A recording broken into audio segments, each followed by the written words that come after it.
time bomb. Always seem to get the time wrong. Time wrong, I blow up and then they're all gone, all gone. So sick of saying hold on, hold on. A broken state, shaking the ground beneath, running from everything, seems to be the path I lead. And now I'm beating on the floor, wondering why I feel like a ticking time bomb. Time bomb, always seem to get the time wrong. Time wrong, I blow up and then they're all gone, all gone. So sick of saying hold on, hold on. I took a shot on hoping I never change. I wonder why I'm always broken. Stuck in time just like I'm frozen, frozen. Now I'm slowly thinking, a product of overthinking again. Hold it in and change my breathing. Settle down and stop repeating amends. I feel like a ticking time bomb. Time bomb, always seem to get the time wrong. Time wrong, I blow up and then they're all gone, all gone. So sick of saying hold on, hold on.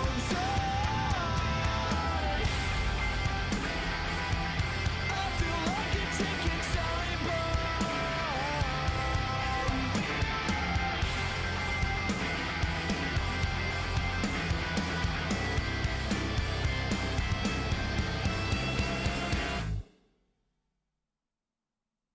Hello guys, welcome to Touchline Talk at 2, every single Tuesday and Friday, every single week. I'm available anyway.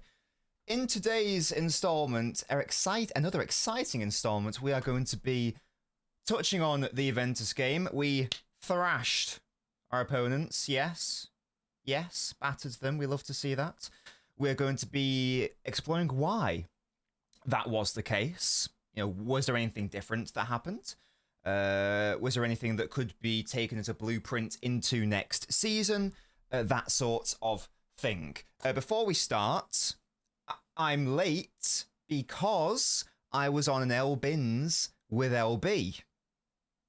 That's why we are later than usual. So don't worry about it. It was planned. It was timed. That's why this one was scheduled to start slightly later. Don't worry about it. Before we start, leave a like on the video because it's free and it helps your boy get reached out to other people. But also, if you are a part of the hashtag NoDrigo movement, I want to see the NoDrigos in the chat if you are a lovely follower. And if you are a lovely member, I want to see you using your Omar Marmouche emotes, yeah? So hashtag NoDrigo in the chat if you want to join the movement, which is gaining popularity every single week, second month, year, etc., etc. Thank you guys for joining me from LB's show. Let's see who we've got. Big up to you, Miami. Hello, Jade. We've got Sam. Herbal, lovely from you. Hello, Naveen. Hello, Yash. Cassius. Matty, who just said he enjoyed the Twitch. Big up to you, Matty. Thank you for coming to the Twitch. Rohan.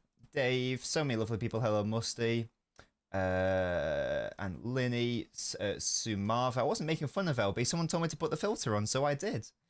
There we go. Excellent work, guys. Love that from you. Hashtag no to Rodrigo. Hashtag no Drigo. None of this at this club. Yeah, look at all this. We love to see that. We love to see that. I'll get some no Drigo merch. I'm not. That's a lie. That'd be really weird. The first thing I want us to do is let's explore how City set up in the match and what was good about it. Because we obviously battered Juventus 5-2, didn't we? If you guys have got any questions, by the way, please feel free to pop them in. And I can, like, you guys know how these shows work. It's a back and forth situation. So, like, why was City so good in the game? Again, what was the overall shape? So, in the main, it wasn't anything new from City. If we take it in chunks, so City's on-ball shape was our 2-3-5, a classic tried and tested element of City's play over the past, I want to say season and a half, maybe, because it first properly came into play in January of 2024. Yeah. The first time I can properly remember seeing it was against Newcastle, when the De Bruyne match, when he came back. I think that was the first time I can remember seeing it properly used. That ultimately won us the title. Last season, we know we were all over the place. And one of my favourite performances last season was against Bournemouth. I'm going to talk about that match a lot over the next few months, hopefully. That was another example of when it worked, of when we used it, and when it worked. It is entirely reliant on having fullbacks who can push up. We all know this. That's why fullback was such a crucial area to develop. Of course, we all knew the midfield needed to be rebuilt, of course. But LB and I chatted about it many times in LBins, and it got to the point, especially with this new system, it sort of got to a point where the fullbacks are just as important. It's just as important to rebuild the fullback area as it is to rebuild the midfield, arguably. And that's what City did against Juventus. So there was a back two. It changed a little bit, but just bear with me. It was a back two of the two centre-backs, Diaz and Kanji. In general, the midfield three ahead of them was Reinders, Rodri, Bernardo Silva. You had Reinders usually on the left, Bernardo usually on that right side. And then the front five was where it was really interesting, and this is where it was slightly different. Because normally what we see is just the fullbacks going to the wings, and then the two nominal wide players tuck in. This is why whenever I make starting 11s, and you might see Cherki on the wings, or you might see Foden on the wings, or Marmoush on the wings, he's not really playing as a winger, because the fullback is doing that job. That's what we actually saw a lot. So it was Aït-Nouri and Núñez holding the width quite frequently, and then you had Doku and Savio, who were technically, as these, I guess,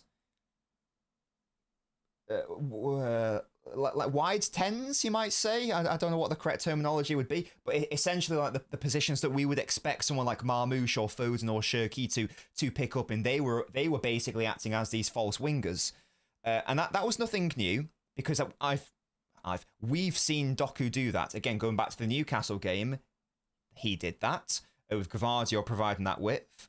Against Chelsea on the opening game of last season, Doku also did that. This time it was De Bruyne going to the wings and Doku drifted in centrally. So we know Doku can do that. We've not really seen Savio do it that frequently, but I think it has happened maybe at times in matches. So that was good to see. And again, in a vacuum, that's not too interesting. Actually, I'm going to take that back. It is interesting because, whenever I make these lineups, there's always the question of, well, how does Doku fit in and how does Savio fit in? And I think what this illustrated was that, because I've always just said, well, they'll just go where Marmoush is or Foden or Cherki or whoever. And this is illustrated, hopefully, that these players can absolutely operate in those more central areas if required. So that was also really nice to see. So that gives City a lot of options next year. But this was the really interesting thing, because it shifted. It wasn't just a set, Doku is there, Savio is there, Aït-Nouri's the width here, Núñez the width here.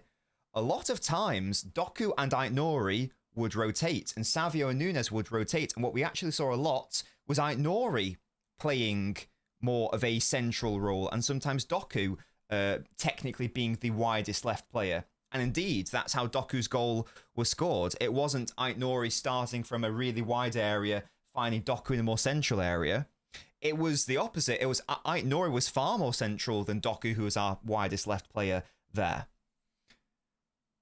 So what that is is really nice, and this is I'm gonna say the F word a lot. No, not that F word, you dirty swine. Fluid setup from City makes it like almost impossible to track your marker, because you think, right, Ait Nori, he's playing there, and Doku's playing there. I've got that locked in my head. Wait, why is Ait Nori there? Oh god, where's Doku? Oh, he's already scored a goal. So all of these, like, as I say, fluid rotations and interactions with one another makes it incredibly hard for an opposition side to deal with that, because they get confused quite easily. It causes chaos. It's very hard to. Now you might say, well, why don't City just always play? Why doesn't every team play like that? It's really hard to be a footballer and in one instance be playing at left back and then having to drift into the centre and then need to go to left wing and then need to go into the centre again. And whilst you're doing that, you've also got to have a really good relationship with your teammate who is starting from the wings and then going in central and blah, blah, blah, blah.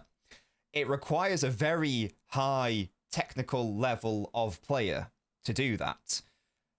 Thankfully, and I'll explore this more in my ultimate my Ait Nori analysis video when that ultimately comes out, Ait Nori is a player who can do that. Gvardiol has been a player who can also do that. Doku is adding this string to his bow. He can absolutely be that as well.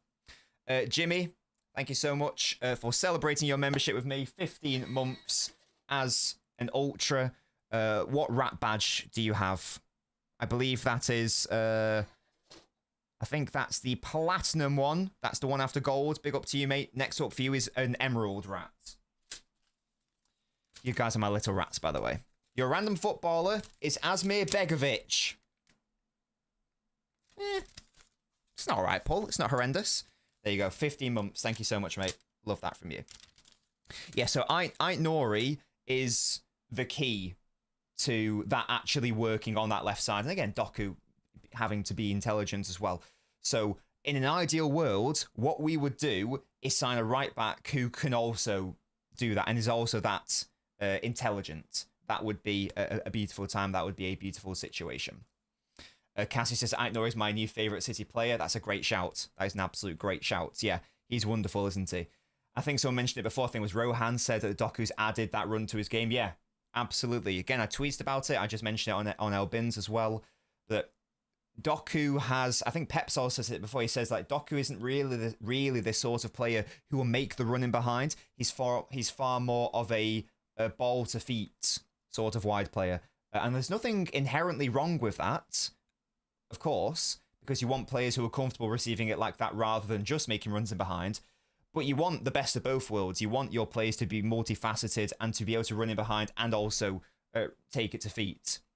Doku has never quite, on a consistent basis, been that running behind player. You know, like how Savio is, or how like a Leroy Sané or a Sterling were.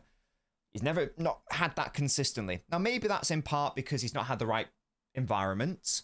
You know, is it a coincidence that the two players who found him with those runs were new players, Ait Nori and Reinders? Maybe not. I think it's probably a bit of both. Doku has realised, or someone's coached him, or he's just added to it, this off-ball movement. If I make these runs, I'll be able to penetrate the opposition defence. But it's also due to the players as well as actually finding those runs. You've got to trust your teammate to find you. You've also got to trust your teammate will know you make that run. So it's probably both, in fairness. Before I get on to the final thing I want to say about Doku, let me just catch on what you guys are saying. Doku is everywhere. And actually, no, yeah, you've spoiled it, Linny. You spoiled it. Because this is what I've never seen. I don't know if I've ever seen Doku and Savio both occupying the same wing as one another. That was really interesting. Now, I don't think that's a long-term solution to anything. I think that probably creates too much... What's the opposite of structure? Whatever the opposite of structure is, I can't think of the words. It creates too much of that, too much chaos and not enough structure from your off-ball solidity. But in the moment, it's certainly an extra thing to confuse the opposition, because now you're like, oh my god, like we've got this really weird overload going on now on this side, where I've got Doku and Savio taking me on, and Nunes is still there. I don't really know what's going on as a defender. Now, again, that makes us a bit light on that left side if Doku comes over to the right, but sometimes it might be worth adding that as a little extra thing, just a bit of unpredictability, just to further confuse the opposition defense. Yeah, he's unstructured. Imbalance, maybe. Yeah, I wasn't thinking of chaos. Disjointed, that's a good word. I like structured chaos. Ooh. I like that. I don't dislike that. I'm probably thinking more of like imbalanced though, yeah. Yeah, and Busk, yeah, Doku only did it, who says it's unsustainable, and I take your point. He only did it like a couple of times, but I think the point is and I'm using Doku as the example because he was the one who was like, who obviously scored the goal, and it was the most interesting case study. But it just asks more questions of the opponent. Is he at left wing? Is he actually at left 10? No, is he at right wing? Oh wait, he's at like right second striker right now. What's happening? Now, you probably can't do that with too many players. Maybe you can do it with like one or two in a match without it just going insane. Like, that would be mad. But it's good to see that there is this willingness to experiment with that. And I was just really happy with the role. I must say, we might have the best left side in the world. And we'll get into like maybe like what would our first choice be.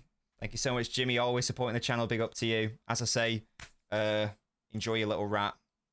Emerald is up next for you. And that's the thing, yeah.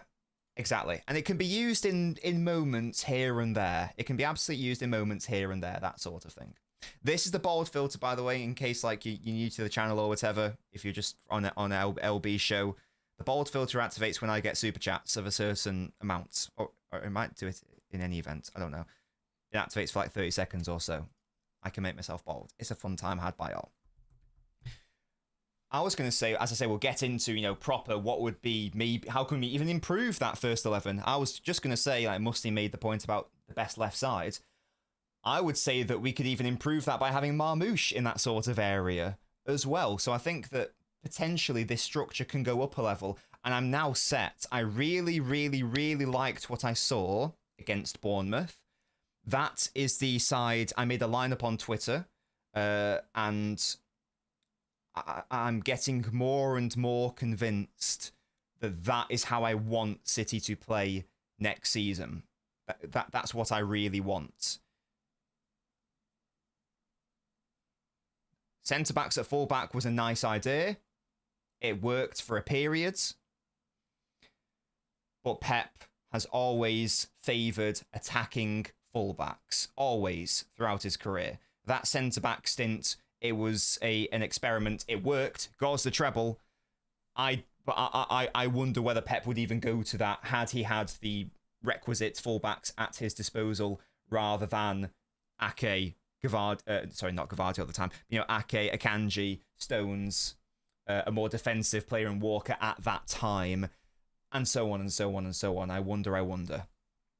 But yeah, again, whether it's Dani Alves or Alba, was Alba, or it was Alba post Pep, but regardless, Dani Alves, Lahm, Davis, Walker, attacking Walker, wanting to sign Mendy. He's always wanted offensive fullback, so hopefully we are going back to that, and our defenders can actually our offensive defenders can actually get involved in the attack and help out our wide players as well.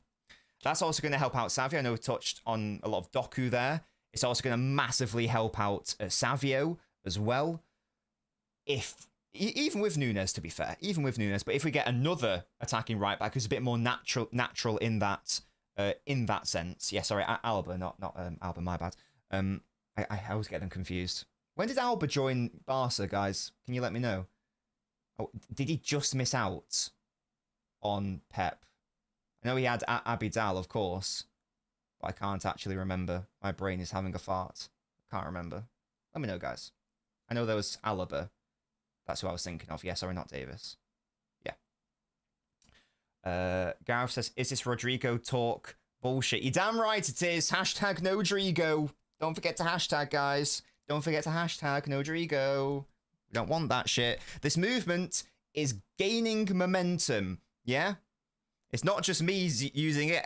If you search no Drigo in Twitter, other people have tweeted this. So come on. Let's pick up the momentum. Yeah, pick it up, pick it up, pick it up. Yeah, so that also applies to Savio as well. I think we will see a big improvement in Doku and Savio's game next season. Certainly Doku, who's a little bit more experienced and older as well. I think it's looking good. I think it's looking good there. City Twitter is hating on it. Good. Hold that, yeah? No Drigo. Hashtag no Drigo. We're the ones. Oh, so he joined just after Pep left, because Pep left at the end of 2012, didn't he? Fair enough. Fair enough.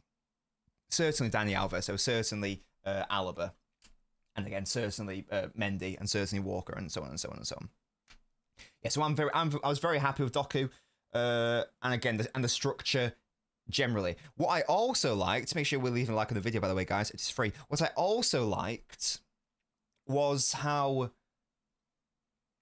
when you make changes, and as many changes as City did, what tends to happen is the sides might go down a level, might take their foot off the gas, or yeah, exactly, Musty, yeah, Cancel as well, or you might have to like change the structure because you bring on a player who can't do the job as well or at all. We started with players who I didn't think were our best option, actually, and I didn't think would be best suited, and yet they illustrated they could do it. Haaland didn't start, and there was lots of concern about if Haaland comes on, does the side become less fluid, less dynamic, too predictable? Not at all. Haaland has certainly added an extra level and layer of hold-up and general play to his overall abilities, which is brilliant. He also scored the goal as well. Was it a bit of a scuff? Who cares? He was in the right place at the right time. And we didn't seem to lose any of that lovely liquid football when Haaland came on and Marmoush came off. So that was good to see. And also when Foden came on and when Cherki came on, even though like players like Doku and Rodri came off, it still looked really, really strong. It still looked really, really good. If anything, it went better in some areas as well. We saw some really nice, beautiful link-up work between like Foden and Cherki and Haaland and Savio, and so on and so on and so on. That's also very encouraging. The fact that City can retain this style of play in different iterations. It didn't just have to be, okay, you've got to have all of Marmoush and Doku and Savio all on the pitch at the same time necessarily. You can have Haaland on the pitch and still be that fluid, and you can have Foden and Cherki instead and have that, or you can have a combination therein. That makes City incredibly dangerous if they can continue to do this going into next season. It's a very small sample size, this tournament, but I think this, coupled with the end of last season, coupled with the new signings we've brought in, this has given me big hope that next year we can definitely win the title. So we can definitely compete for the title, and we should be hopefully looking to win it as well. Depends on who else Liverpool bring in. Right now it depends on Arsenal as well, to be fair. Right now I see it being City versus Liverpool, because Arsenal haven't yet improved in the area that they need to improve in the most. That remains to be seen whether they will do that. Liverpool obviously have. But there's no reason why we can't go from our worst season in a decade to actually competing and maybe even ultimately winning the title. So that's really encouraging, and I'm very happy with what we're seeing so far. Let me just catch up on the chat. Guys, we have over 300 people watching, which is beautiful, but I want 150 likes. Come on, guys, get it up here. Let's get the likes up, please. Thank you very much. Pay rent. Leave a like on the video. Squad's massive, says Busk. Yes, absolutely. We will need to address that for sure. Yeah, I hope so, Gareth. Hashtag Nodrigo. Hashtag Nodrigo.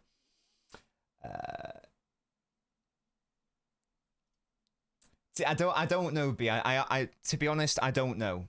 I don't know, because it's really hard for me to even entertain non-homegrown options when we can't physically sign one, so it's tricky. If we end up selling, you know, Gundo and Kova and or whoever, I'll maybe have more of a think about it. Right now, the pool is so limited. We can only right now we can sign either a homegrown option or another 21 option. It's hard for me to think about it right now with that current context. This guy, Rodrigo, can play right back. Shut up. We're moving mad, says Razor. Absolutely. Arsenal dropped out of Rodrigo race. He's overpriced. Eze's the alternative. I like Eze a lot. I like him a lot, to be fair. Pep said the second half team was his best side. He was keeping them fresh because of the hot weather. That's interesting. That is interesting. I don't agree. I don't agree with Pep, because I'd have Marmoush in my first team, but we'll see what happens there. Maybe a combination therein. The takedown for the fourth goal from Haaland into the pass was insane. Yeah, exactly. He had a really strong game there, and just on that Haaland goal, I doubt we've got any Juventus fans here. What's your manager thinking? Has he not seen the combination of Ederson and Haaland man-to-man, in respect to man-to-man pressing and marking? Does he understand that that is a that's a recipe for disaster?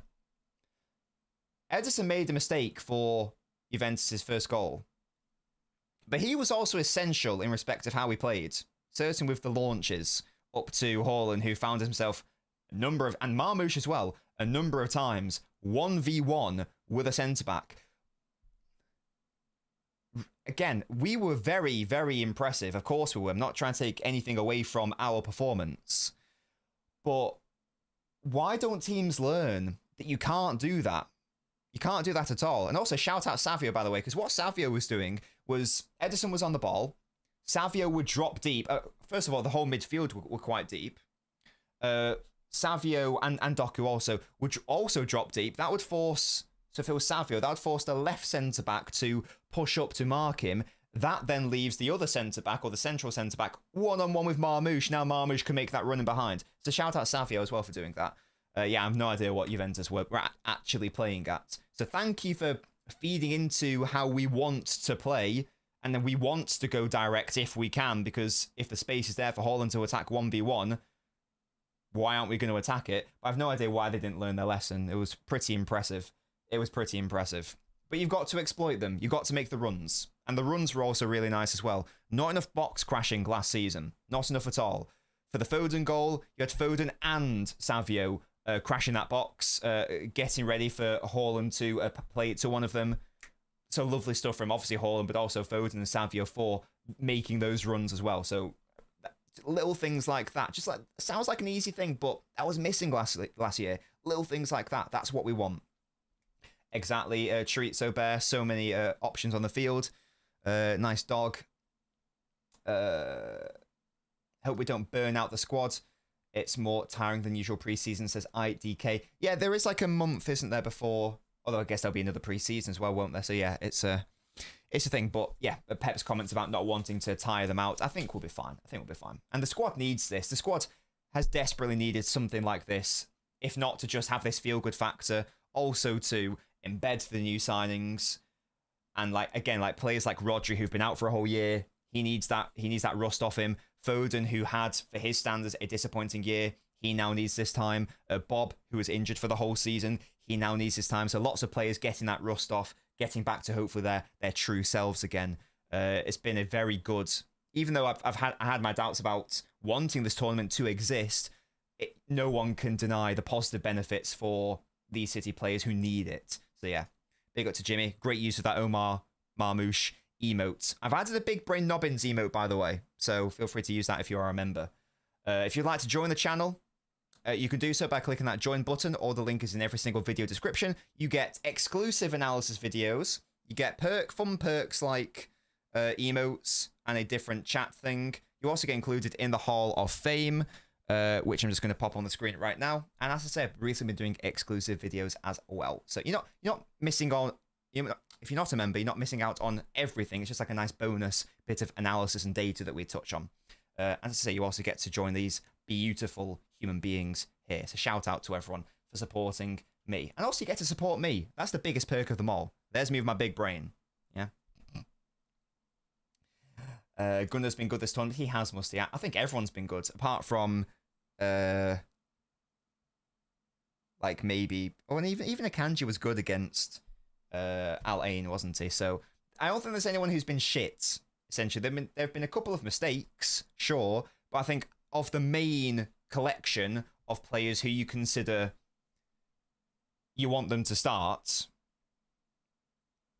I think everyone has been playing well, to be honest with you, and I've been really happy with that so far. Of course, it's early days. Who knows what will happen? We'll see what happens there. The era of... Oh, gosh, I need to update this. Goodness me.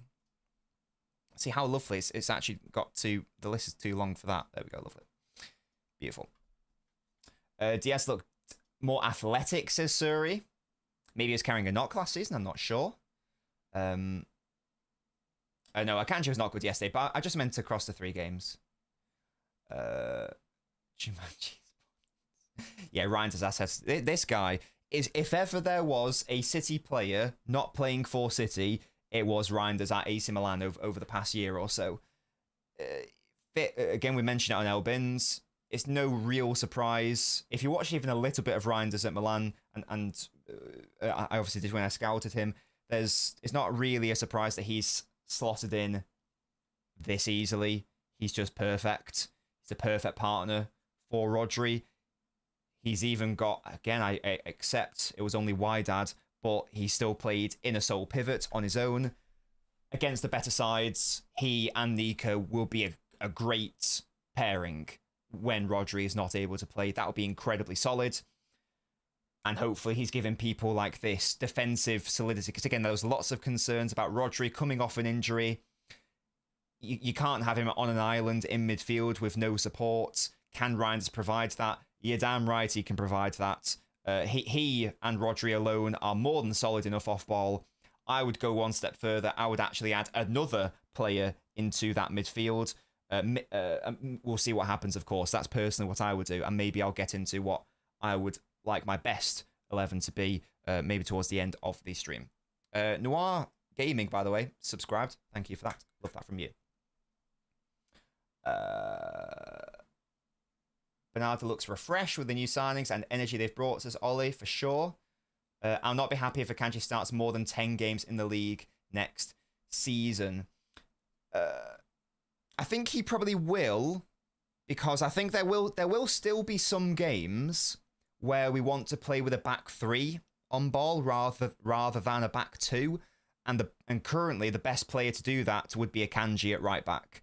In fairness, so I can maybe see him getting some game time there, but in the main, I totally agree. Like he should be our 3rd choice left centre back. Actually, I could maybe even go further than that, because he should be behind Gvardiol. I'm going to go position by position. He should be behind Gvardiol and Ake, and even Diaz, and I'd even say Stones at left centre back. So he's like 5th choice left centre back, should be. Even more at right centre back, because we can include like Vitor Hayes into that. So he should be behind Diaz and Kusanov, and if he stays right now, Stones and Hayes. So where's that 5th choice there?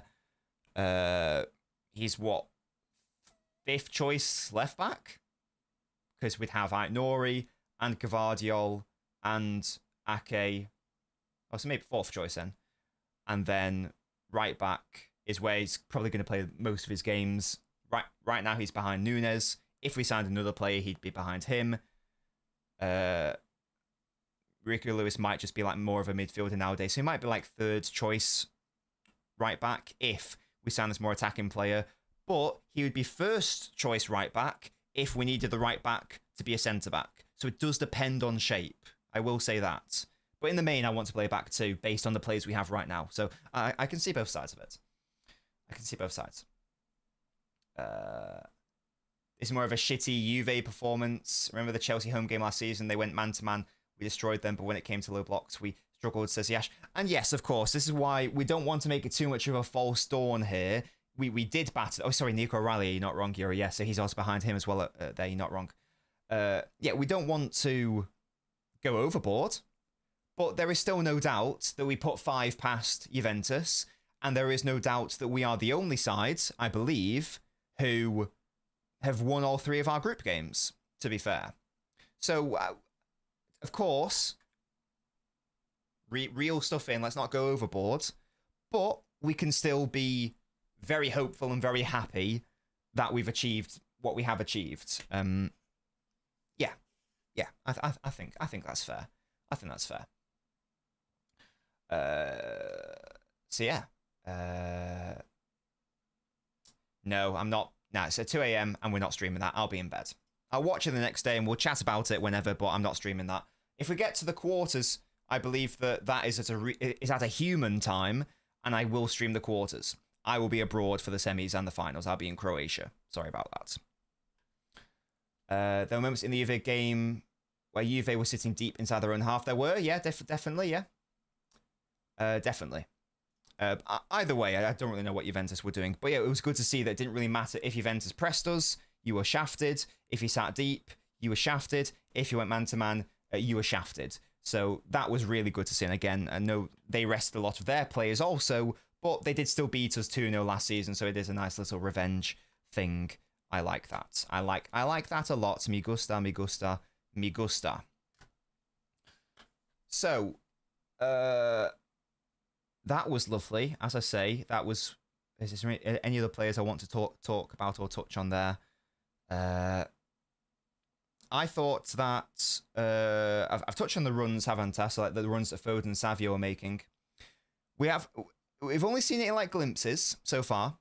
I'm very happy with my prediction, though, that Foden and Cherki are going to have a very, very strong, natural relationship, with one another. I think that Cherki only played, 15 minutes yesterday, but immediately, he and Foden just seemed to be on each other's wavelength perfectly. It very nearly led to a goal as well. I can't remember if the cross should have been better or someone should have attacked it better, but either way, that was really good to see as well.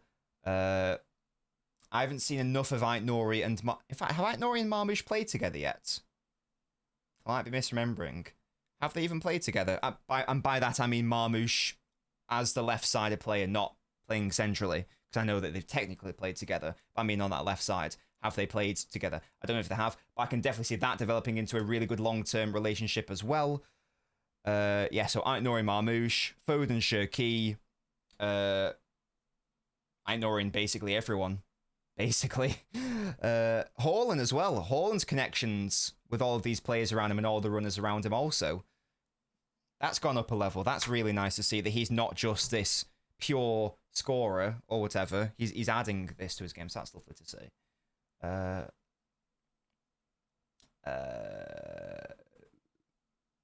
Talk about Rodri himself. We can maybe touch on Rodri in a moment for sure. On Cherki and Foden, these guys complement each other. I hate that in 25-26 people still see him as a winger, but need both centrally. Totally agree, AP. Totally agree. And this is why this shape that we're running with, potentially, is great. Because you can technically start, if you wanted to, you could technically start one out on the wings, but the reality is they're actually playing centrally. Technically, Doku was a winger, but often he was drifting in centrally. So it's that can definitely be a thing. And once again, I'd really, really don't consider it a choice between the two. I'm so sure, I'm so confident Pep is not looking at the two of them and going, which do I pick? He's surely looking at both going, right, yeah, we're going to make this work so both of you are on the same side. And it can easily work as well. that's just only going to develop and get even better as time goes on, as Shirky's chemistry with the overall side improves as well. Promising signs. Really, really promising. I'm very, very happy. I'm a very happy boy. I'm a very happy lad. Rodri's looking good as well. We've touched on Reinders. He's supporting him. That's fun. Once again, Rodri can't do the job all on his own. He's not prime Fernandinho. Fernandinho could lock down the entire midfield on his own. Rodri's a very different sort of defensive midfielder. He will need someone to assist him, and that's what Reinders is able to do. And yeah, Rodri is looking good. He's still looking rusty. And I'll repeat, he's looking like a player who's just coming back from an ACL, MCL injury and's missed a whole season. He's looking fine. And once again, this tournament will be perfect for that, getting him back up to speed, getting the rust out of his legs, and hopefully getting back to full fitness as well. I don't have a problem with that. That's going to be really good. And again, what we have seen so far has been really, really promising. It's been promising. Do you think we're the best team in the world? No. We can't go overboard. We can't go overboard. We need to reel it in. We need to reel it in. We've only played 3 games since last season. Let's wait. Let's wait and see how next season starts, and hopefully another player comes in. A decline is if Holland turning into Darwin Núñez, but no, he just has too high standards, says the Citizen. Can I touch on Nico? Do you see him more long-term as a 6 or as an 8? He's both. He's both. He is naturally an 8 who can do a job at 6. He is best used alongside a proper defensive midfielder. So Nico is basically his position, his true position, is what Reinders was doing yesterday, really. Now, are they the exact same player? No, not necessarily. I think Reinders is probably better, which is a better player overall, but he's also like certainly a better passer as well, more comfortable on the ball as well. But that is definitely what his most natural position is. Absolutely, Nico would be like where Reinders is playing. I think you could also, we've touched on this before, if you wanted to, I don't know what the context would be. Maybe it doesn't even start like this, but maybe you're in a Champions League knockout game, there's 30 minutes left. Maybe you go to a midfield 3 of, so instead of the 3 being, what it was yesterday, which was Rodri, Reinders, Bernardo, maybe you have Rodri, Reinders, Nico, just to really lock things down defensively. Yeah, IDK, I'll be watching the games after, don't worry. I didn't stream the Juventus game, but because I was like busy, but I've watched it, obviously. Otherwise, I wouldn't be able to talk about it. So I'll be watching them, of course. I'll watch them the next day. It's like the Al Ain game. I didn't watch it live, but I watched it the day after. So yeah, even if I don't stream them, I'll obviously watch them. It's just I'm not willing to do a live stream until 4 or 5 in the morning when Mrs. Nobbins is trying to sleep and she's got work in the morning and she's got to wake up at like before 8, and it's not fair to her, is it? And also I don't want to fuck up my sleep pattern. I want to go to the gym in the mornings. I'm trying to get back into that, and I have been going. So yeah, that's the thing. So those are my thoughts on Nico. I still think that it's massively overblown. People are getting concerned with Nico. I don't really get why. It's fine. He will be fine. He will play a lot of football. He will play with Rodri. He will play with Reinders. He will play with Bernardo. He will sometimes play a bit more advanced. He will sometimes play a bit deeper alongside Rodri. He will play the deepest alongside Reinders. It's not a problem. Oh, how do I watch them? Oh, I mean, there's like websites that you can use. I use a Russian one. I don't know if I'm allowed to. No, I'm certainly not allowed to plug it. There are ways that you can find past games. Let's just put it that way. If you look in the correct places. We play with 2 10s, and Foden and Shoki are our best 10s. Musty, that's how I look at it as well. And I think I agree.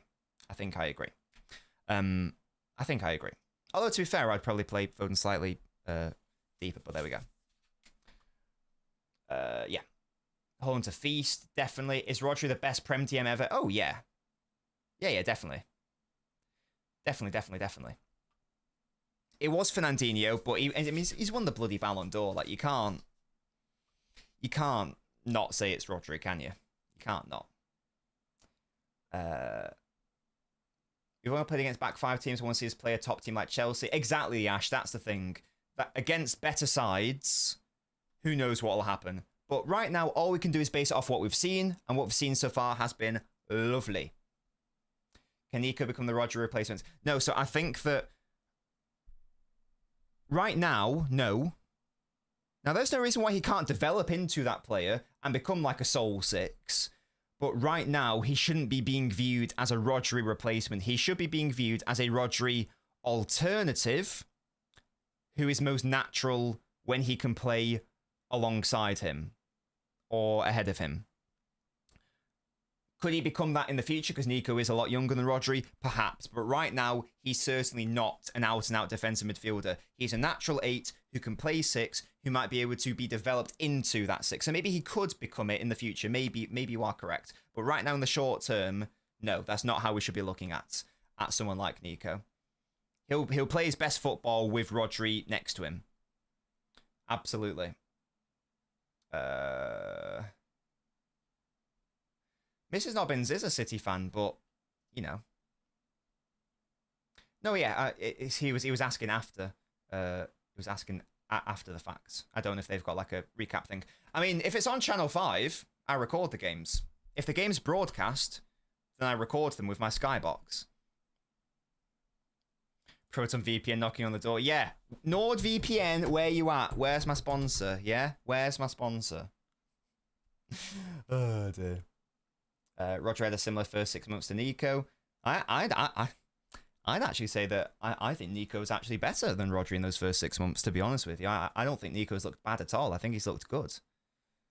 To be honest with you, I've already answered that. I think it's far too early to tell.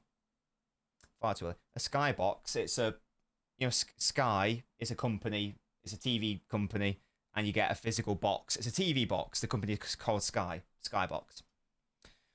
I think he should leave, Nick, because otherwise there's no space for anyone to do anything. So yeah, that's got to be a thing, hasn't it? Anything else on the match that I want to cover, or anything on that match yesterday that you guys want me to cover? Let me know.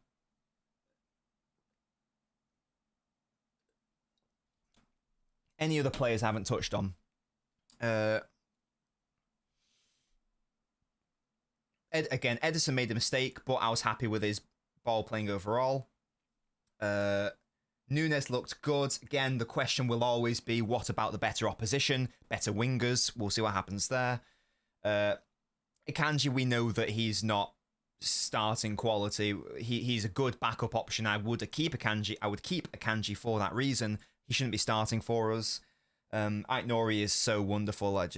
He's even better than I thought he was going to be. He's also slotted in perfectly. I thought he might need a bit of time, but no. His on-ball work is ridiculous. He's fantastic.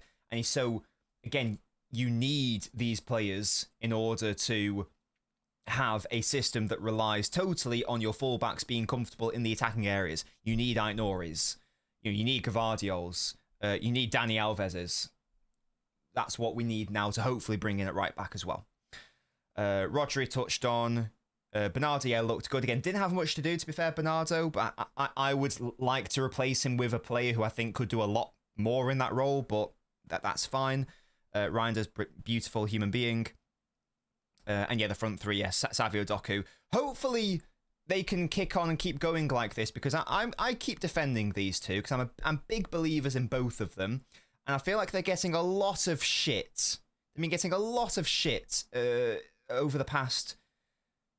It's basically since they signed, I would actually say. Some of it's warranted. But I feel like a lot of it isn't. I feel like a lot of it is unfair. I think a lot of people do forget that these are young players at the end of the day. Savio in particular is not that experienced at the highest European level. Doku less so, in fairness. So I'm very happy for them that they were both on the score sheet and they're having good tournaments. I think too many people have tried to say that they're already tried to write them off already. Savio's had a season, and he was our most creative player as well. So I don't like that, and I will keep defending them if I feel like they need to be defended. So I was very happy for them. I still wouldn't start them, by the way. If you were like, right, Nobbins, your strongest starting 11, are they starting? Personally, no, not for me. But that's not the same as get rid of them because there's plenty of game time for them to go around, and they're still young as well. So that's a thing. So yes, I'm very happy for them. Very happy for them as well. Isn't Doku our top goal man? That's not a thing.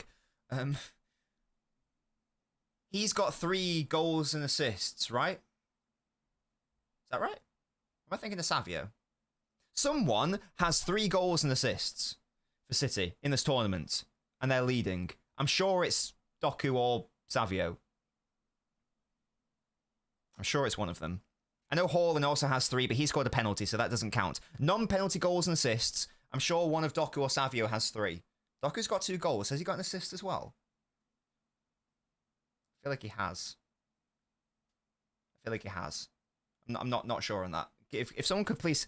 I'll do it myself. I'm lazy. I'll do it myself right bloody now. Yeah? You guys are saying Doku.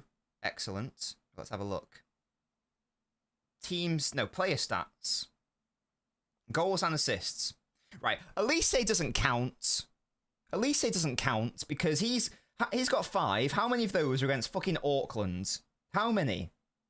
Yeah, that's what I thought. 4 of them against Auckland FC. That doesn't count, Elise. You're a fraud. Coman, again, how many of those against Auckland, mate? Yeah, 3. That doesn't count. We're not including Auckland, yeah? No cap. Okay, Yildiz, fair enough. Well, he's not going to get any more. He's been knocked out. Oh, he's not been knocked out. Well, they're going to get knocked out next match, probably. Yeah, Haaland there. Hey, Foden. Oh, shit, yeah, he got an assist. Oh, yeah. Doku's only got 2. I don't know what... I don't know why I thought Doku had an assist. I really thought Doku had an assist. Okay, never mind. Right, well, either way, Doku's very high up there. So, you know, respect him. Yeah, respect Doku. Respect him. Oh, there we go. It might be, Razad, it might be. Yeah, Auckland City does not count. That does not count. If 4/5 of your GA is coming from that, then you're not part of this list as far as I'm concerned. It's Yildiz and then Foden right now. Yeah, okay, fair enough. I was wrong. I didn't realise it was Foden. That's reasonable. I totally forgot about the assist. And that's funny because I was literally talking about Doku's corner goal. And you got the assist for that one. I will touch on my preferred lineup, which hasn't actually really changed, to be honest with you.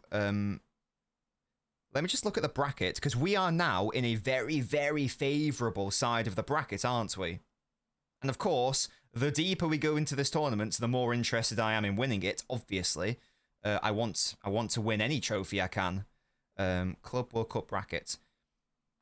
We are now in the easier half of the draw. I say easy because you never know what can happen. But let's put it this way. Would you rather be in a bracket which includes PSG, Bayern, Real Madrid, or would you rather be in a bracket that includes Al Hilal and Inter and Chelsea? I know what I would prefer.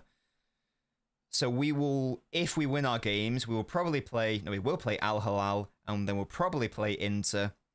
And if we beat Inter and Al Hilal, we'd probably play Chelsea in the semi-final. I know which side I'd rather be on. So it means that we won't play a Bayern or a PSG or Real Madrid or a Dortmund or Flamengo until the final, which is good, I think. Which is good. Gives a bit more time to get the energy levels up and the fitness and the sharpness and the rustiness off us as well. Of course, Cancelo for Al Hilal. Yeah, big up, big up. Fun's going to match nobody scores this competition with other kids. Crazy, Razad. Holland has been focusing more on assisting than scoring. Yeah, it's great. It's great from him. Hello, Bengal. We might have to face into those as Fireborn for sure. I'm scared Bob will be left behind. I don't think so. No, I don't think so. There'll be plenty of opportunity for him. I think that our main right-wing options will be Bob and Savio, and I guess, depending on shape, I guess also technically I'd throw in Shirky into that as well, based on how I would set up City. I don't think so. There'll be plenty of games for Bob. He's a very intelligent footballer. He's still got time ahead of him as well. He missed a whole season. That's a shame, but I think he will illustrate this year that he is that guy. Definitely. Very happy. Very happy with Bob. He'll be fine. He's good enough to start for us as well. Inter look decent, says Ariaman. I will admit I've not watched any games aside from the City ones, so I don't really know how they've been performing. It'd be hilarious if Juve go through and beat Madrid for sure. Those guys defend. Well, we've seen that, you know, Juventus tried to defend against us as well. Another Italian side with low block tactics. No. Cherki, Savio, Doku, Foden, Bob, Reinders, they will break it. Aït-Nouri, they will break it. Haaland, Marmouche, they'll break it.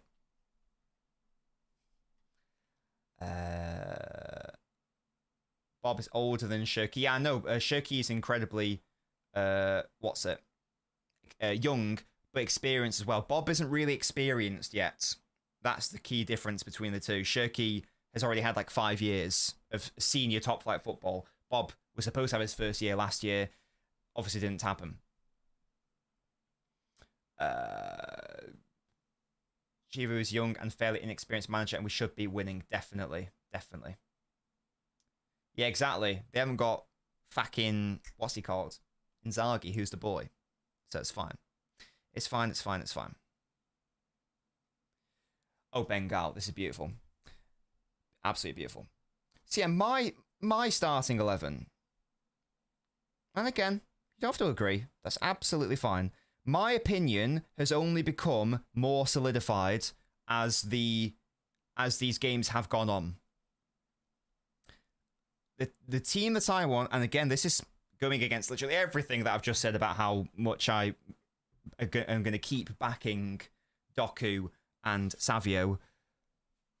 But if I had the power, and I don't, you know, despite even with my bold filter on, I don't have the power to do that. I would not start them in like the biggest games. I would rather have them as options to bring on. My team instead does involve all of Marmouche and Haaland and Cherki and Foden and Reinders and Rodri. What I would basically do is, just to try to make it as simple and straightforward as possible, is I would play the team we saw yesterday. So I'd have the exact same like shape and the rotations and whatnot. I like that a lot. So sometimes my fullbacks go wide. Sometimes it's the wide players wide. But in general, it's the fullbacks going wide as well. But again, there's room for rotation. It's not a problem. Edison, of course. So it's my back two is Gvardiol. Trying to be realistic, it would be Diaz, even though I think Kusanov has got a higher ceiling. My midfield three is Rodri, it's Reinders, and I'm swapping out Bernardo for Foden. I think Foden can offer a hell of a lot more than Bernardo can. That's why I'm playing Foden. Instead of Doku and Savio, I'm having Marmouche and Cherki. I'm having Haaland up top, and then I'm having Aït-Nouri and whoever the right back is at the time. If it's Nunes, an attacking right back. If it's Nunes, it's Nunes. If we sign another right back, it will be that player. That would be the team I would run, and my opinion has not changed since the Bournemouth game. As I say, if anything, it's just become more solidified. I think that the team that I've just said there, we know it works functionally, because we saw it yesterday. If anything, the player quality has just gone up. So that's what I would personally do. You don't have to agree. It's absolutely fine. But that's what I would do, personally, because I know someone was asking earlier, what would you do? That's my team. That's what I would like to see. I think that wins the league. If the right back comes in, I'd be very comfortable in definitely locking us in as winning the league. We'll see. What about Grealish? He's going. Yeah, Grealish is going. He's not even in the squad, mate. He's gone. How would I rotate Doku and Marmouche on the left wing position? Good question. There are two things that could be done. In the first, although you have specified left wing, haven't you, actually? No, you have specified left wing. In order to get them both into the same team without minimizing Marmouche and assuming Haaland's playing at striker, I think the only way you can do that is by not playing Aït-Nouri. So in that case, you could play Ake at left back, and now you go to a back three instead. That's how you could accommodate both of them in the same team, with them both technically playing out at left wing. So you'd have Doku as your primary width holder out at left wing. You've got Marmoush, who is drifting into those like left half space channels in the offensive areas, whatever you want to say. That could work, definitely. I don't think it would be ideal, and I think that Aït-Nouri is still a better option, but that is how it could work, definitely. But the sacrifice is, well, you could have Aït-Nouri technically moving into midfield, but it probably wouldn't be as natural. You probably look to have more of a natural defensive left back, like an Ake or Gvardiol in that instance. But it could work. It could work. I wouldn't do it, but it could definitely work. That's fair, Yash. I don't see what the issue would be though, because I don't know what Bernardo did yesterday that Phil can't do but better, and also offer more. So that's what I would like to see. That's what I would like to see. Hopefully Pep sees it as well. Pep sees Shirky as a 10. I think we all hopefully see him as a 10. Yeah, he's certainly not a touchline winger. Do we really need to get a right back, or does Nunes suffice? I would personally do that.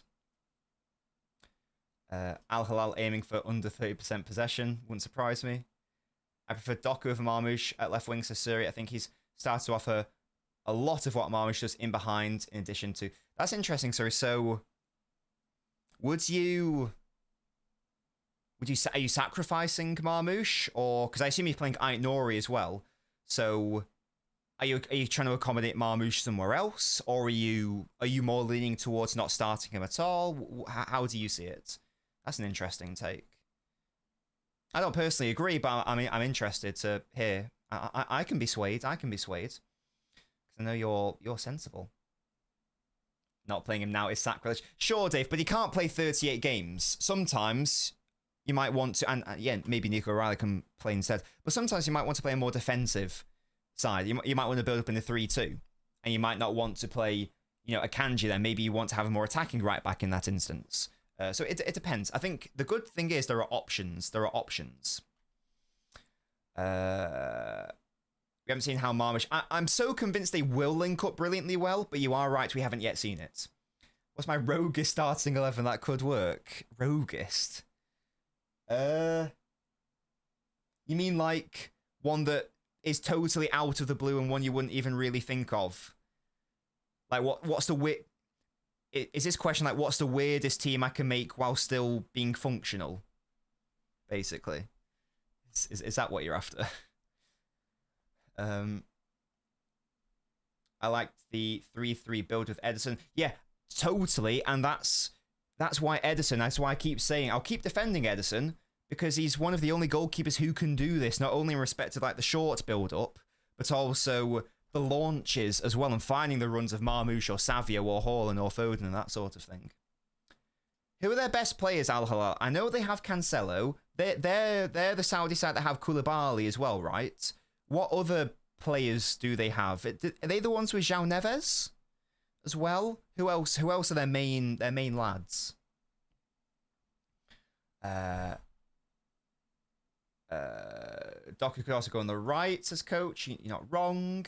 You're not wrong at all. Yeah, so my rogue is starting 11 that could work. So I'm going to try to make a team. This is not what I think should happen, but the question has been asked. What could work?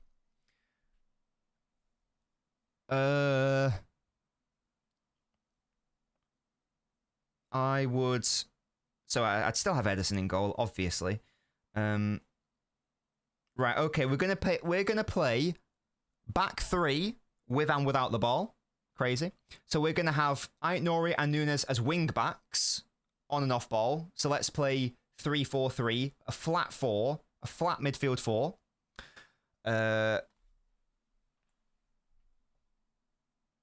Kusanov right centre back, Diaz central centre back, Gvardiol left centre back. Yes. Midfield 4, which is flat. Aït-Nouri, Nunes, Nico, Reinders. No Rodri. This is a rogue team. This is a rogue team. There's no room for Rodri here in this rogue team. And then the advanced 10s. How far do I go with how rogue this is? No, we probably want to rely on the... I was going to say, do I play a false 9? But no, we want to target, man. No, we'll have Haaland up top. No, we won't. Yes, we will. No, we won't. No. We'll play 3-4-1-2. And the 1 will be Echeverry. And the 2 will be Marmoush and Haaland. So you got Marmoush, second striker, Echeverry 10. Bosh. That's quite rogue, isn't it? It's rogue, but still works. There we go. Sorted. That's a rogue team for you. Oh, Milinkovic-Savic, my boy. The player who does not exist. Literally does not exist. I've seen him play like twice for Serbia in the was it the World Cup or the Euros, whenever it was.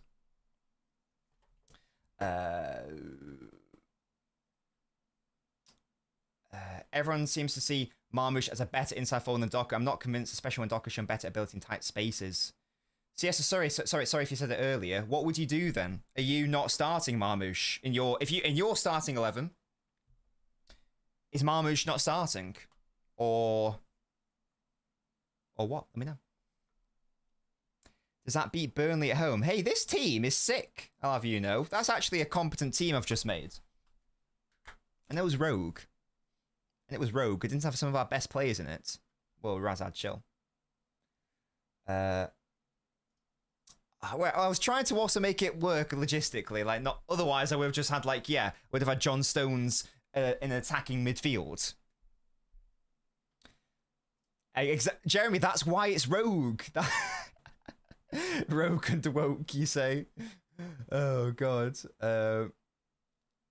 I'm waiting on the rumoured black kit to come out for the Premier League this season. I'm getting Doku or Gvardiol on the back, no clue who. If it's between the two, Gvardiol, because Gvardiol's going to be here for a decade. I think Doku will be here for a long time as well, but there is a world where he's not necessarily. Gvardiol will be here for ages. So yeah, go for Yoshko. Go for Yoshko. Marmoush is not a winger. He isn't, but he is for the purposes of any single City lineup you want to make. He is in real terms for City, basically. To be fair, we can have Nico O'Reilly at striker. Yeah. Yoshko Gvardiol left 10, Stones right 10. You might be onto something. Edison Stones double pivot. I think if Mahrez or Foden didn't start for us when Pete's in 2023, Marmoush not starting isn't so far-fetched. I think him coming off the bench is great for Hall. Sorry, fair enough. I don't agree because Marmoush is my favourite player and I'm starting Marmoush, but I don't hate where you're coming from. And there's actually some reason behind it. It's not Marmoush is shit, sell him. Which is, you know what, some people do for other players, so yeah. I know he's played 10 before for the national team, was great. Fairs. Yeah, but Bernardo doesn't make it into my team, I won't lie. I don't lie. Do we get more than 151 goals this season? What, in all comps?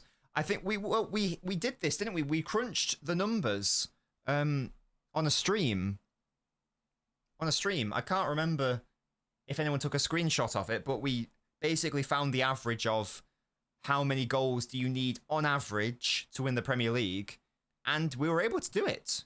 We're actually able to do it based on the squad that we had, with Reinders, Shirky and Nori. So there's no reason why we can't score enough goals to win the title. Absolutely, there's no reason why we can't do that.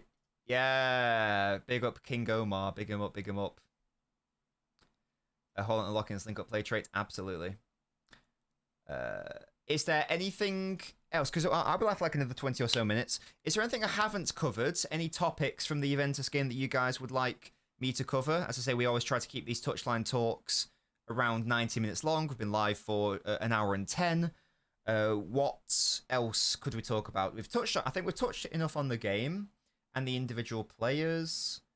I've given my thoughts on the system, Doku's new role as well, or the role that we saw yesterday. Sorry, for very briefly, when Doku and Savio both went to the right side, that was funny. We've even done a Rogue 11. Anything else that we maybe want to have a chat about? Colo on the touchline. That is interesting though. So yeah, Colo Tori, lots of Colo. So this is interesting because it's all of we knew something was going on last year. We just didn't know what was going on. What that is called is a known unknown. We knew that we didn't know something. But the something we didn't know, we knew was bad. That's what we call in politics a known unknown. Yeah? There's probably lots of unknown unknowns as well, but that was certainly a known unknown. Based on what's coming out from the Jack Gorn, I believe it is. I'm literally just about to touch on that. Yeah, the players said that they were confused last season about the instructions from the coaching staff. That is very, very worrying. Now, I've no idea what the exact details are about that. I don't know if that means that they didn't agree with the message, or maybe the staff just were giving poor messages, or whether it was understanding or whether it was just not agreeing. I don't know. Was Pep involved in that as well? Not sure. But there was definitely something going on. It clearly, the squads, we all knew that the players needed to be refreshed. But clearly, there's less talk about all the stuff going on in the background. Exactly, Thunder Road. Big up to you for knowing the person as well. There was clearly something else going on in the background, and we needed a refresh there as well. New faces and whatnot as well. So it is really important that players people like Pep, Linders, and Colo, and all these other people who've been introduced, seemingly are providing hopefully throughout the season as well, will hopefully provide a better vibe in the background as well. Hopefully provide actual instructions maybe as well, if that is what was happening. Again, I don't know what was happening. I was not there. We knew that players had certain issues on the pitch, also off it, but we didn't really know about, as I say, this potential coaching catastrophe that was going on in the background.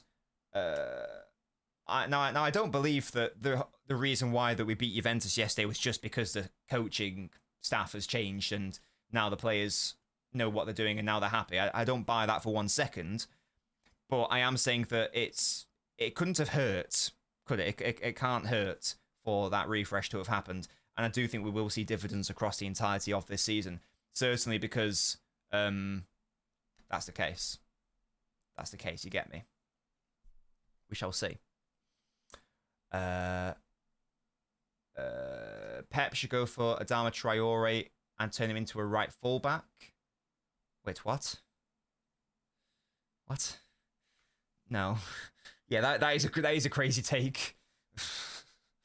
One of the coaches got relegated to solely refereeing. What is going on? Should we give Nunes a 10 shirt? No. It seems like some coaching staff was stripped from responsibility midway through the season. And then you add on to that the captaincy crisis that was happening as well. The fact that Pep was, I guess that was an unknown, that we didn't even know that Pep was having all of these captaincy concerns around him and that sort of thing. He's literally come out and said, for the first time in my career, I'm going to change it and do this. That was also clearly happening as well. There's clearly a lot of instability and uncertainty around the captaincy situation as well. And the whole Walker vibes as well. I think I read Pep told a few of the coaches to not say a word. Well, that's very confusing. I'm very confused. Good vibes, yeah. New right back essential to Sportmania. Personally, I would agree with that. Good energy, yeah. Sorry, meme sub, I don't know what that means. My pred was wrong. New coaching team seems to provide much better energy. Players looked at the coach stuff like they had two heads. Yeah, that is a crazy take. Yeah, Dharma Traore. No, HSV. I'm going to assume that you're trolling. Being a defender is much more. This isn't FIFA. Being a defender is much more than just being quick and strong. It's a lot more than that. Comments from Bernardo indicates there was discontent with Walker. Yeah, definitely. There was clearly something going on. It probably didn't get, even though I'm sure we were all happy that Walker went, the players probably felt abandoned. Because to be fair, like if you put, regardless of how the player is performing, regardless of how your captain's performing, you vote for someone to be a leader. You've put your faith and trust in that human being. This is in any context, by the way, not just football. But you vote, regardless of like how they're performing, you've put your faith into them. And they dip. And they don't really show any fight coming back. They're not really illustrating that they are a leader. And as I say, they just abandon you, essentially. That probably makes you feel like shit, doesn't it? So I can see that. I can definitely see that why you would be upset about that situation. And yeah, so fair play to Pep for stepping in this season and going, nah, can't happen. It's a nice idea, but if the players make the wrong decision, like making Walker captain, then you've got to do that, haven't you? You've got to do that, clearly. Players look happier, yeah. Again, maybe it's just because like they're all having fun in the sun and it's like good vibes against Wydad, etc. But who cares? It's all positive. It's all good. There was a massive mentality issue last season. Clearly, players making mistakes they never make. Weak, frail mentality, bottling 3-goal leads, which has never happened before in the Pep, as far as I can remember. Something was wrong. Hopefully, this is just restoring the vibes and that confidence as well, and that mentality. Yeah, that was crazy. That was an insane time, man. Dave, mate, you might be right. Exactly, Razad. Yeah, good vibes. Yeah, I mean, Bernardo as the captain was always a great choice as a captain because he's experienced. He is a leader. He leads by example. He always gives 100%. Even in like the seasons where we were all convinced that he was gone in the summer, he was leaving. When did Bernardo Silva ever throw the towel in or give up or not show passion when he scored a goal for City or when someone scored a goal or whatever? He was always incredibly passionate and he always gave a shit, even when it was clear that he wanted to go. He's absolutely the best choice as the club captain. My only concern is, does that therefore mean that politically he has to play a bit more than I may want him to? That's my only concern with it. But in isolation, he is the best option to be captain, definitely. Once again, it's just, does that impact the playing time of other players who I would rather play instead of him? That's the only negative. But as a captain, yeah, I can't think of a better choice than Bernardo Silva, to be honest with you. Because of everything. Off the pitch, on the pitch. He clearly loves the club as well, despite him like wanting to leave. He clearly loves the club. Like, he just clearly does. He's also a winner. Very strong mentality. People, for whatever reason, didn't like that whole, I'm not going to clap Liverpool for winning the title. I'm not being funny. I wouldn't fucking clap them.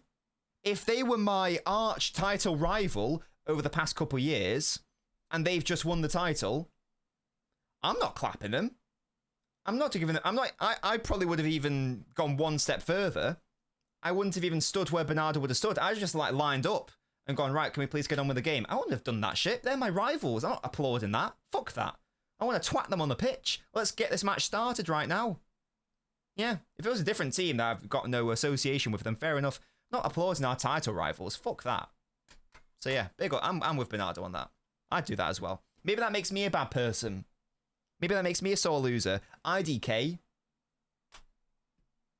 There we go.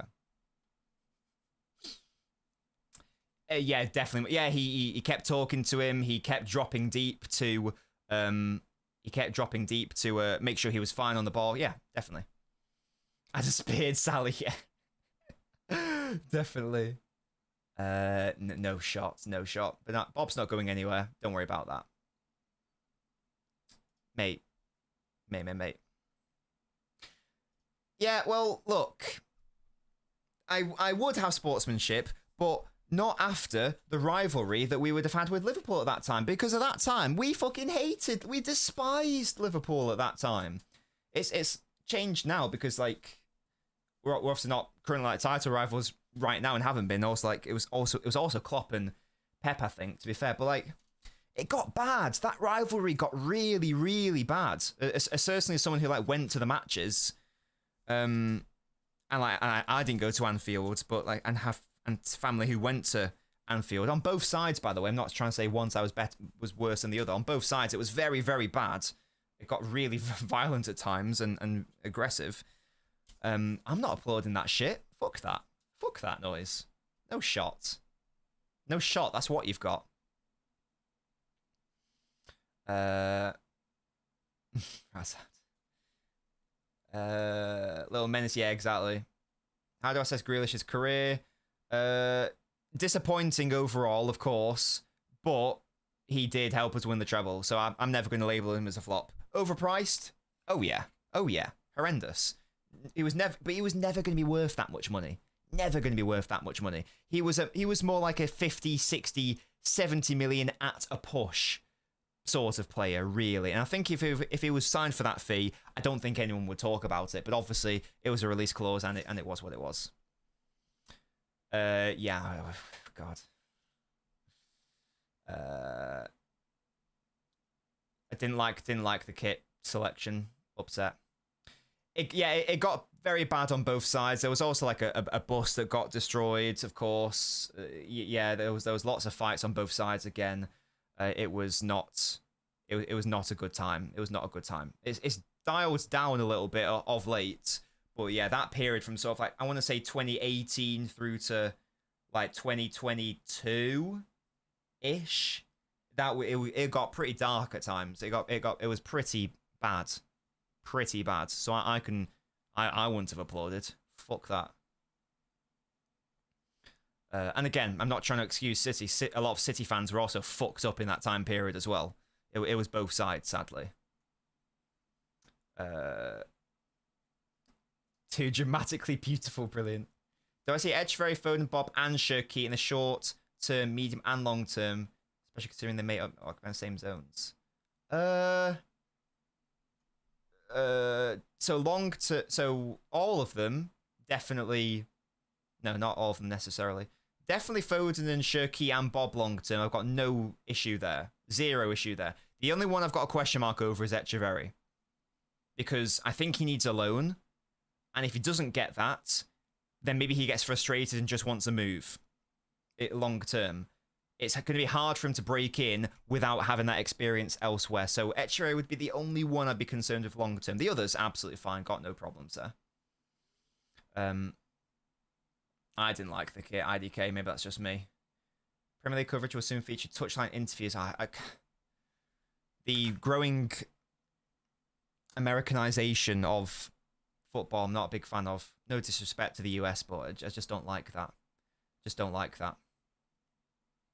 Yeah, it was not for me. Not for me. Guys, how long have we been live for? 1 hour 25. Let's do like another 5 minutes or so. So get your final questions and your final thoughts in. Anything else that you want to quickly touch on, whether it's the game, whether it's like a question of the squad, or a personal question. I don't know. When's the next stream going to be? I'm working on the Shirky video. It might be delayed to early next week because I go down rabbit holes when I make these videos, so I think it's going to be something, but then I stumble upon a totally different argument, and I want to add to it and make it better. So it might now be early next week, but it will be here, don't worry. There will be a Shoki and Nori analysis video coming in the next week or so. Don't you worry about that. There won't be a stream over the weekend, but there will be streams every single Tuesday, Wednesday, and Thursday evening over on the Twitch. If you haven't already joined us for that, what are you doing? We've already had loads of people come over from the YouTube. It's been great fun. Currently doing Red Dead Redemption 2. Come over to the Twitch. It's free to have an account. Support your boy. Favorite sport other than football? Right now, it's basketball. Now, I didn't really watch much basketball last season because I was trying to get my sleep pattern back in order. But basketball's overtaken tennis right now. If basketball was on at human times, I'd watch way more of it. I really, really like basketball. Big up to Sam, following the Twitch. The real ones watch the Twitch, yeah? It's mad e-ink, isn't it? And yeah, look, and I think it's because the players didn't really have that. There were very few instances. Like, there was the time where Mane kicked Edison. There's sometimes handbags, but very rarely the players actually got stuck into one another. It was mainly the fans, to be fair. Are we back? You're damn right. The septuple is coming. It's coming. What goes first, cereal or milk? If you say milk, then I cannot associate myself with you. I can't. My go-to Chinese order. I've got to be eating with someone else, but we have prawn toast to start, and then I have salt and pepper chicken with egg fried rice and salt and pepper ribs and prawn crackers, obviously. Bosh. I had to share though because the prawn toast is a lot. Will I play Witcher 3? Maybe, but that's a long game. I don't know. I think he'll be sold, to be honest, E-Ink. I like these rapid fire questions. Favorite chicken and Coke? Chicken and Coke spot? Chicken and Coke. I don't know what eating chicken and drinking Coke? Probably by the pool.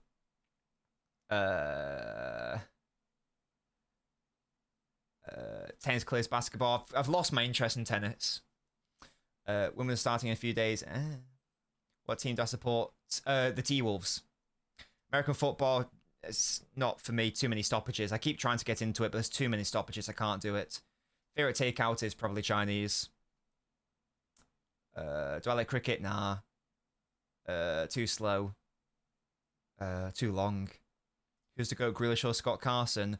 Neither. Kolarov.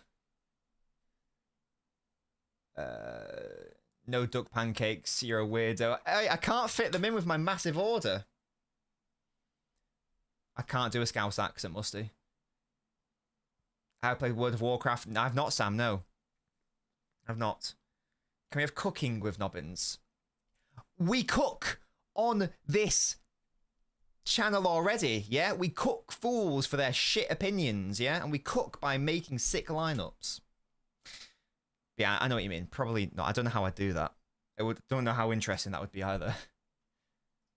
90-year-old Inacho or Bob? I think Bob. Good question. That's an interesting question, Harris. I prefer Bob, though. Snorting it? No. I've been offered that before, many times. But I've always say no, guys. Say no to drugs.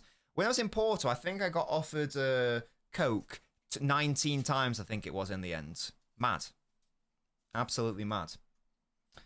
The decline of managerial touchline attire. It's a great question, and yeah, we do need to bring back the suits, honestly. We need to bring back the suits. I haven't bought a Lego set in a while, to be fair. Guys, I think I'm going to think about wrapping it up here. I just want to say, if it's going to work, yeah, shout out to all my wonderful, beautiful members here. If you want to support me, if you want bonus content, exclusive videos, you can access those for the princely sum of £3 a month. You also get access to the Hall of Fame, emotes, different chat bubble, as I say, even more Nobbins content in your life.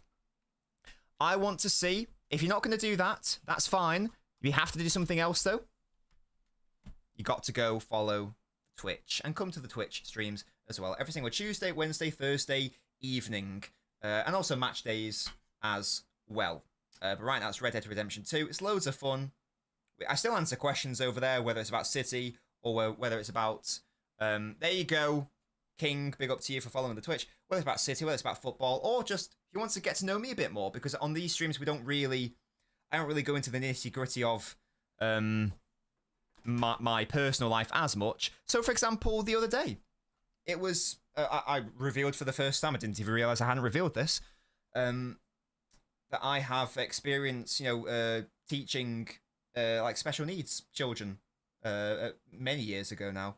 But that somehow came up. That's another little tidbit for me. I think that came up because we're having a conversation about patience and how I feel like I usually have a lot of patience. It's now declining, but that's maybe one of the reasons why I do have a lot of patience, because of that background context. You get to learn more stuff about Nobbins and all that stuff. They will unfollow if you get to know it. Musty, what the hell, mate? Why would you say that to me? Anyway, mate. You can Naveen. Yeah, you can. Yeah, that's fine. It's not a subscriber only thing. Andrew, mate, you said it and not me. You said it and not me. Guys, thank you so much for joining me. I will see you.